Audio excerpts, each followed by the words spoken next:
I am Gunnery Sergeant Hartman, your senior drill instructor. From now on, you will speak only when spoken to. And the first and last words out of your filthy sewers will be served. Do you maggots understand that? Sir. Yes, sir. Bullshit, I can't hear you. Sound off like you got a pair. Sir.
Putting their stuff to the side to stay there so they can keep training.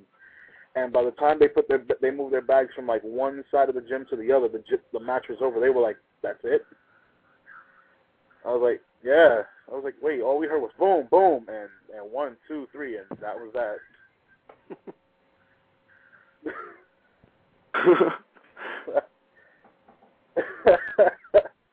It was just it. That had to be like one of the it was a learning experience, but it was also one of the more moments of my career. Oh my gosh, hell yeah! No, in fact, hey, in fact, I got one for you, brother. Is what's the best piece of advice you've been given through your time already in the business? What's the best piece of advice you've been given so far? You think? Oh, okay. Wait, before I answer that question, Guru asked, what was the background noise? My brother-in-law is playing Sonic Unleashed. So, yeah. Well, the best piece of advice that I've ever been given is just go out there and just be comfortable doing what you're doing, It's like, I'm always nervous before I go into a match. Like, you'll see me, and a couple of hours before the match, I'm fine. 2 hours before the match, I'm good. 5 minutes before the match, and I'm like, uh-oh.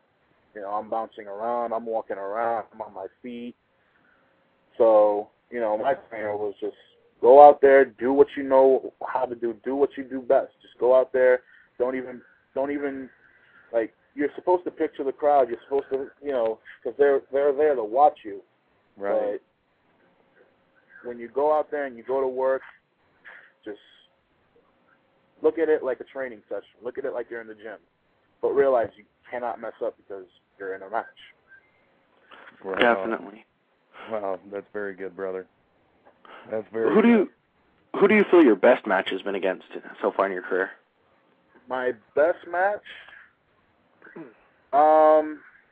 I guess I have to say it was probably it was a recent match, actually. It was the last match I was in. And I say it's my best, even though I didn't do my best work in the ring. I say it's my best because I learned a lot from that match, because I actually got psyched out from this match. I faced Malta the Damager at the ECPW arena in North Beverwick in New Jersey, or Beverwick Road. And, there was a substantial height difference between the two of us. So the height difference psyched me out because I'm 5'6" at the best. At best I'm 5'6". Malta's 6'10". Okay? Wow. Malta's 6'10", and I'm looking at it it's just, I didn't know how I'd be able to do a lot of my moves to him, because it's just this guy towers over me. I'm up to his elbow, and this guy is gigantic. But he was like, don't worry about it. Just go into it. You know what you've done. You training and everything. Just don't worry about it. Whatever whatever. Just go at it. Do what you do best. There you go. And I went over there and I did. I went into the match, and I swear it was like because of the whole height difference completely psyching me out. It affected the way that I worked in the ring, and I take it as a learning experience because it was just like, all right, now I know next time I get into the ring with this guy, okay, I just got to go full at it. You know what I mean? I can't hold back, and I pretty much psyched myself into holding back. So. All right. I got a question for you. If Yeah. you could face one wrestler, past or present, who would it be and why? If I had to face a wrestler past or present? Yep. Well,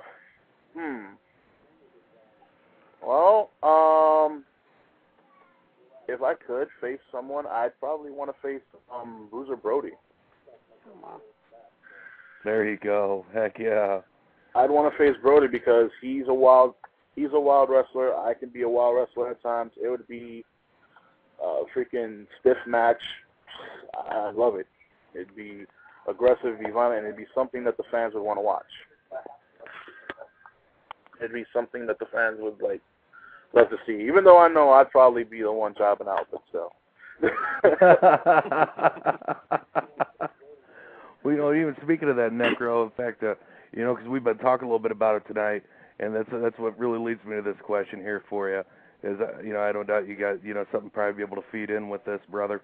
And the question is, kind of like the question of the night: have you had any bad experiences with promoters? And if so, could you explain them? All right. There was this one this one promoter. I wouldn't say he's a bad promoter per se. I just say he's a guy who's got the worst memory in the world. This guy that goes by the name Mad Dog Joe Stone. Okay. Now, there were a couple of problems in working for him because he would often do shows, and in New York State, I'm pretty sure everybody knows about the New York State laws as far as promoters go. Promoters license. It's like the requirements they ask for are ridiculous. So a lot of promoters out here, not every promoter, but a few promoters out here, they do what they call renegade shows without proper licensing and everything like that. Right. And he was one of those people that would do that. And he opened up his promotion last year. I'll never forget because I worked the first show. I worked all the way to the last show, January 25th, 2008. Tag team match. The first show was unbelievable with the way that the fans were. The fans packed in the place and everything. It was like, everybody in the locker room felt like this was a good thing. And if the fans kept on going, this would persuade Mad Dog to actually go and get the proper licensing and everything. And, every time there was a show, he didn't really he didn't really get it. Right on. And then on top of that, he would go and he would book shows. And now, mind you, he'd book shows, he'd book people in matches, he'd book, who would do this, who would do that, whatever. And we would know this a month before the show. We would be talking about it on the phone. We would meet up with him. We would go to his job, talk to him and everything. The night of the show, everything's completely changed. Like, everything was supposed to go down the way it was supposed to go down up until exactly 5 minutes before we even had the first match. Oh, man. It was like, okay, I'm preparing to wrestle this guy. This guy, he's a lightweight. We could work together, whatever. I get to the show, all of a sudden it's a tag team match, and that guy's not even in the match. He's not my tag partner. He's not even one of my opponents. Wow. So it's just like, wow. Gee. It completely throws off the whole game. It's just like, what? Holy cow.